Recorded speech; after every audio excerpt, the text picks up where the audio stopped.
impact of Operation Sindoor as India drums up support on the international stage. What we are learning is that, as per top sources, the nation of Indonesia is backing India's stand in the war against Pakistani terror. Indonesia has taken a firm stand with India in its fight against Pakistan. Indonesia commits to India that it will call out Pakistan on multiple platforms, including the Organization of Islamic Cooperation. That's a huge diplomatic victory for India. And I'm joined by my colleague Payal Mehta on the broadcast to get more details when it comes to this huge diplomatic win for Bharat on the international stage, as it sends out these multi-party delegations across the globe to drum up support for India against Pakistan. So Payal, this also comes after Indonesia blocked that resolution from Pakistan at the OIC in Jakarta to criticize India over the Kashmir issue.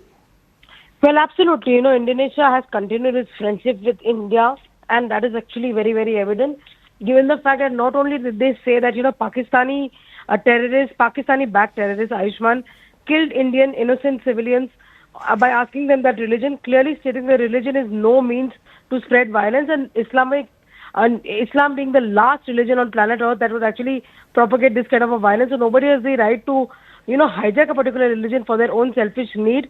And in this case, violence is completely uncalled for. But also, like the friendship with the past, they are committed to India in terms of trade and other issues, and also has been assuring the visiting delegation that they will be, in fact, looking into this entire matter on a very, very serious note.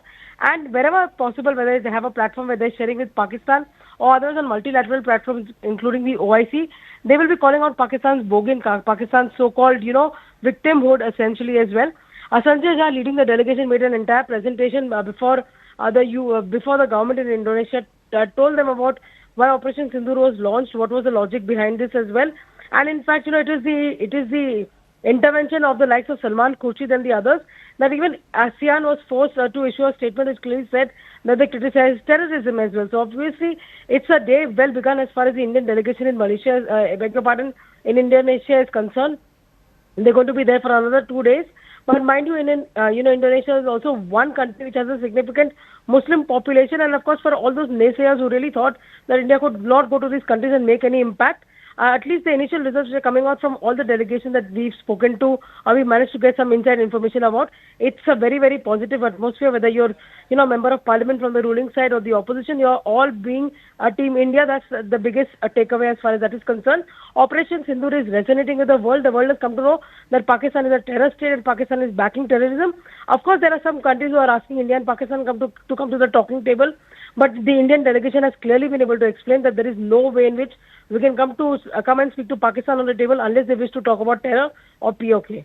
Absolutely, and Prime Minister Modi has set those red lines. Thank you, Payal, for joining us on the broadcast with that piece of breaking news. And notably, Indonesia, along with Bahrain and Egypt, also blocked a resolution being pushed by Pakistan at the OIC to talk about the Kashmir issue. So as you can see, it's not just the West and several other nations across the globe, the big global powers, even the big Muslim nations are also backing India's stand against Pakistan